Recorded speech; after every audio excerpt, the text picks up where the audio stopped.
இந்த 2026 யாருக்கெல்லாம் கெட்டி மேளம் கொட்டும் யோகமுள்ள ராசிகள் நிச்சயமாக பார்க்கலாம். இது 2 வகையை பிரிக்கணும். ஜூனுக்கு முன், ஜூனுக்கு பின். ஜூன் ஆரம்பிக்கிறதுக்கு முன்னாடி மிதுன ராசி. இந்த ராசிக்கு குரு பார்வை 7ஆம் இடத்துல வந்து மனதுக்கு பிடித்த வரன், காதல் வருகின்ற வரனாக கூட அமையக்கூடிய அதிக இதாக இருக்குது. நிச்சயமாக திருமண யோகம் இப்பொழுது நடந்தே தீரும். அப்போ திருமண வாய்ப்பை பிடிச்சிக்கங்க. அடுத்து துலாம் ராசி. உங்கள் ராசிக்கு 7ஆம் அதிபதி, குறிப்பாக 7ஆம் அதிபதி அதுக்கு குரு பார்வையில் வருது. உங்கள் ராசிக்கே குருபலன். இந்த நேரத்தில் தாங்க உங்களுக்கு எதிர்பாராத திடீர் கல்யாணம், திடீர் யோகங்கள், ஆக மொத்தம் திருமணம் உண்டு. ஒரு சிலருக்கு காதல் கல்யாணம் வரைக்கும் போகுது இந்த அம்சம். அடுத்து தனுசு.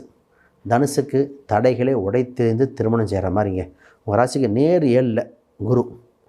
சுப தகவல்கள் 3-11க்கு உண்டு. திருமணம் யோகம் அற்புதம். இந்த மகர ராசி இருக்கு இல்லையா, இந்த குரு பார்வை வந்தவுடனே ஏற்றத்தாழ்வுகள் பார்க்காது. அவ்வளோ